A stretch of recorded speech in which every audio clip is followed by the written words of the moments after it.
Right, so you probably know this was originally called Golden Shuttle. The idea was it was going to operate trains from London to West Yorkshire, and then the shuttle bit coming from the shuttle that you lose to the Woolen belt. After just the end of the war, renamed Eisenhower, and withdrawn by BR in 1963 and shipped over to America, where it's been there ever since last year. It was the American National Railway, Green Bay, Wisconsin. It came over here, it was cosmetically restored in this building. Well, just behind that wall actually. You've got a tender at the back, you've got 5,000 gallons of water and 10 tons of coal. And you've also, this tender had a water scoop fitted, so you can pick up water on the go, that's the handle for it. On level bits of track, you had a long narrow trough full of water. And you load the scoop, and when the tender was full, the water would come through that pipe letting in now, and you lift the scoop. If you didn't shut it in time, you'd have a relief valve and water would shoot out the back all over the place. Your actual controls. You've got the handbrakes back behind you. This is the tray which operate on the tender only. This operates the steam brakes on the engine and the vacuum brakes on the carriages. This is the whistle done by the fireman. That is attached straight from the boiler. There will be a metal hose coming from there, so you can hose down the footplate to keep the coldness down. You'll notice the floor's made out of wood. Wood's got to be quite hot before it will burn, so you can regard it as fireproof. And it's non-slip, which is the reason for that. You've got the fire lit, about 18 hours to get it up to normal temperature, normal working pressure, which the red line there at 250 pounds per square inch, you reach out the safety valves will blow, it makes a deafening noise. To start, you release the brakes, you would open the regulator slightly. This is the reverser, you would have it at what's called 100%. Well, full forward cut-off. It's a bit like the gear lever. In the middle is neutral. That's going backwards, that's going forward. 100% is first in effect. What it does is it controls the openings of the valve to the cylinder. So 100% cut-off, the valve is open whilst the piston is travelling full length down the cylinder. You wind this back, you shorten the cut-off, it closes the inlet valve earlier, so the steam does its work by expanding in the cylinder. So, open the regulator, picks up speed, you shorten the cut-off. The idea is at line speed you want the regulator as fully open as possible and the cut-off as short as possible. These tubes tell you the water level in the boiler. These are controls for isolating it and testing it. The tubes, you would actually have plate glass around three sides and the wire goes around the back, so that if it explodes or it bursts, which happens from time to time, the steam can get out but the glass can't. You can operate with one tube working. If they're both fail, you've got to shut down the failure, stop the engine, and that's it.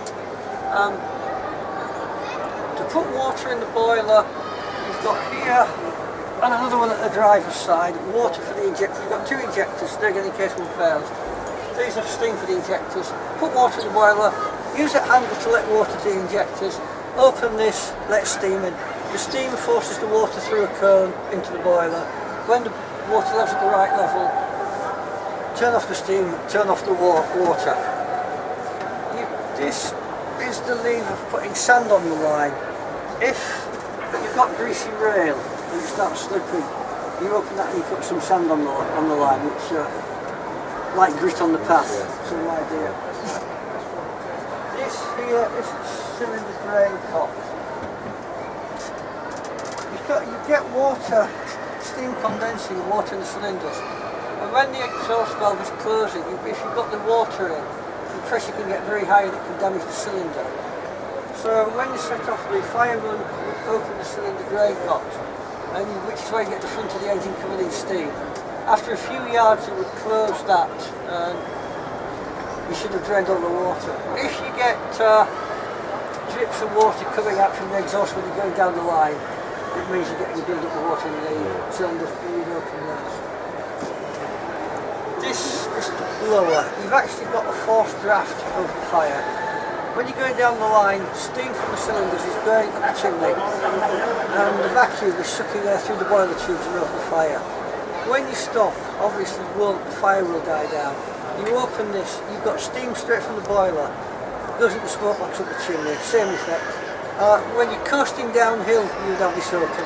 And if you go under a bridge or a tunnel, you would open this, because if you didn't, you get a pressure wave forcing air back the wrong way, then you get loads of red hot coals flying out here. That's about it, if there's any question. What you see at the very front above the nameplates, there's a valve that looks like it's turning back to open the... There's a slot thing for opening the door at the front.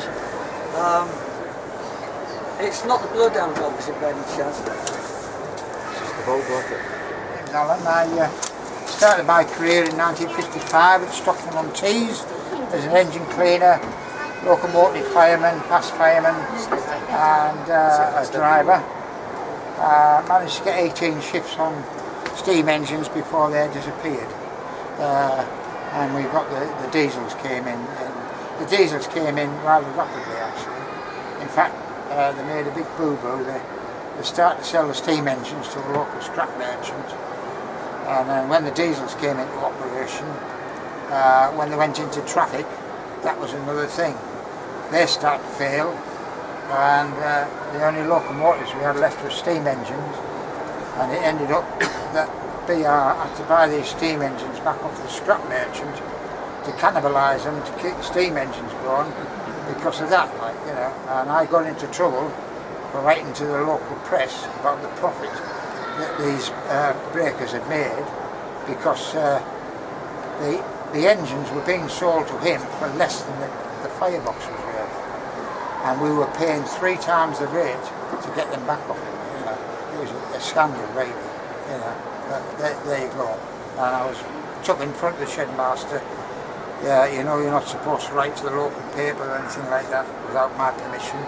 And what's all this? And I said, well, it's true. He said, well, whether it is or not, he said, it's none of your business. I said, well, I think it is. I said, but never mind about that. I said, it's done now, like, you know, but it's one of those things. Now then, most of the guys that drove these trains and fired these trains, I spent 6 months at Gateshead, and I was on loan up there, and of course I had the experience of being on these locomotives for firing them and things like that. But most of the times I was in the shed then preparing them to go out.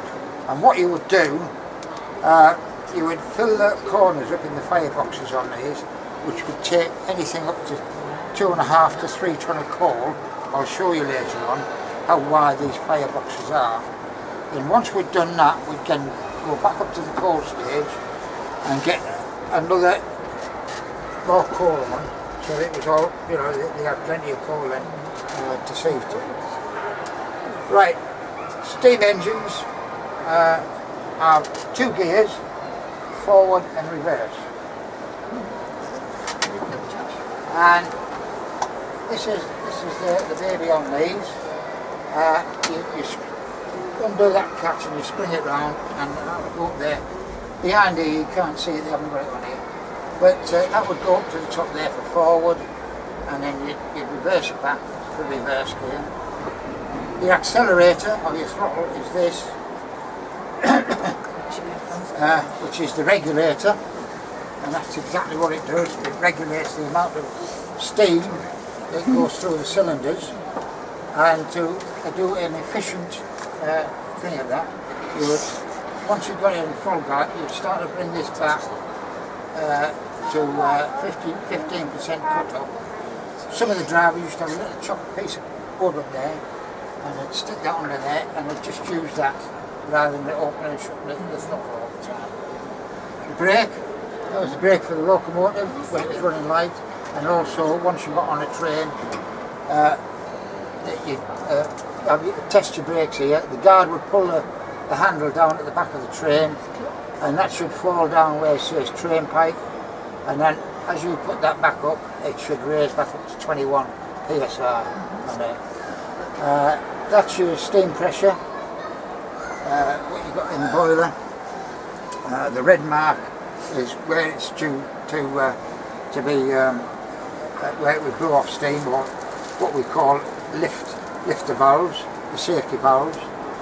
You used to do a check on most engines, make sure that the safety valve was working before you left the depot.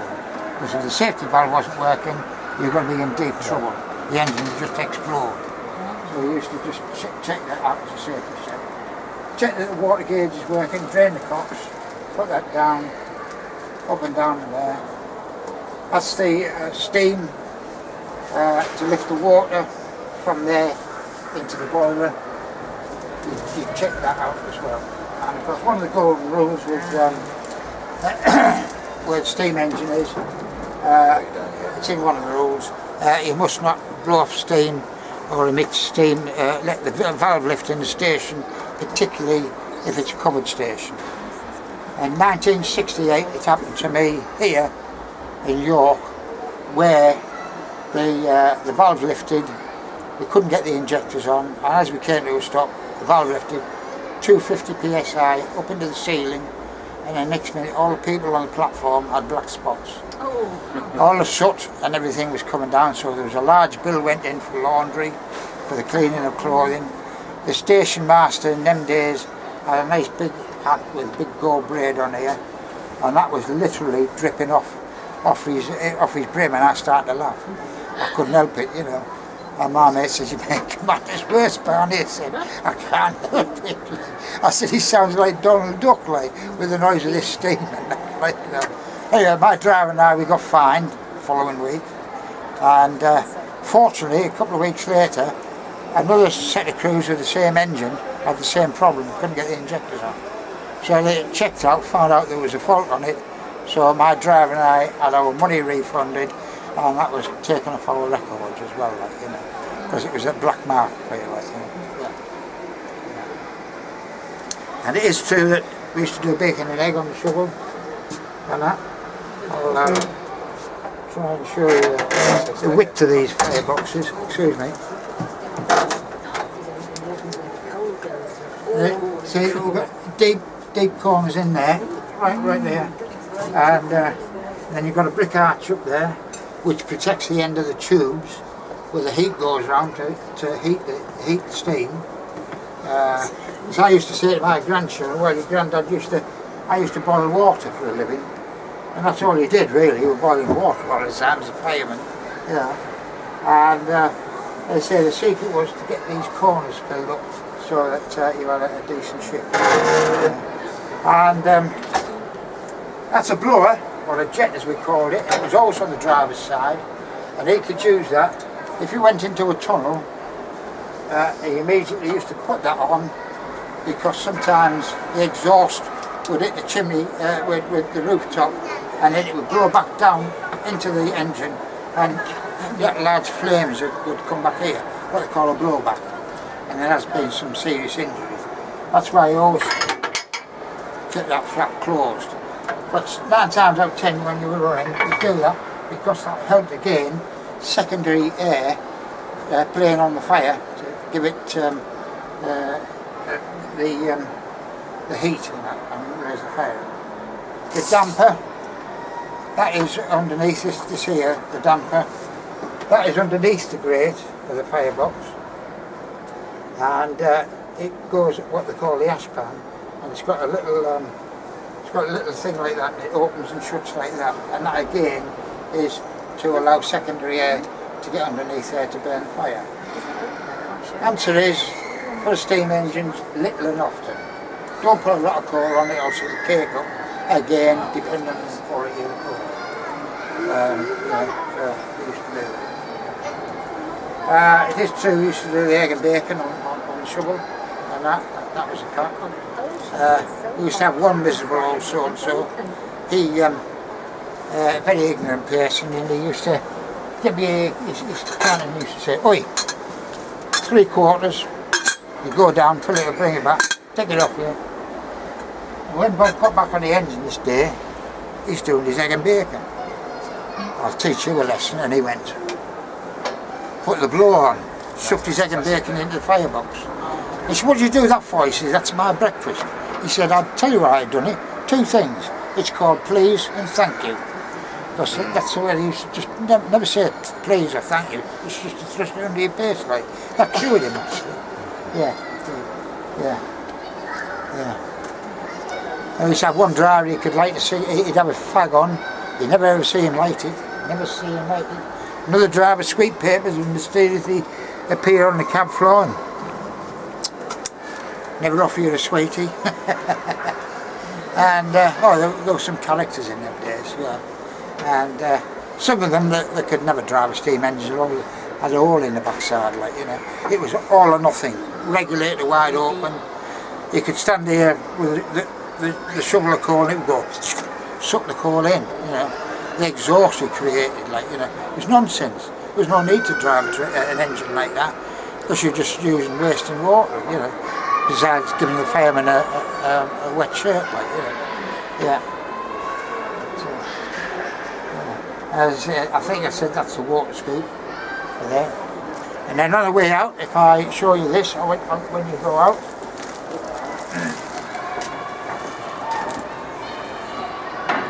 that is the corridor where the train crews used to come through the train and change over for the non-stop runs, like the Flying Scotsman and the Elizabethan, and they used to come through there.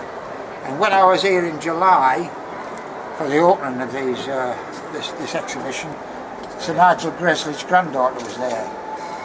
We had a dinner right in front of these, and I was talking to her, and she said, yes, she said, what my granddad done, in the house he got 6 dining chairs, told us all to sit on these dining chairs, and he passed in front of us and said, yep, that's how wide it wants to be for passing that, and that's how we got the thing for that, like.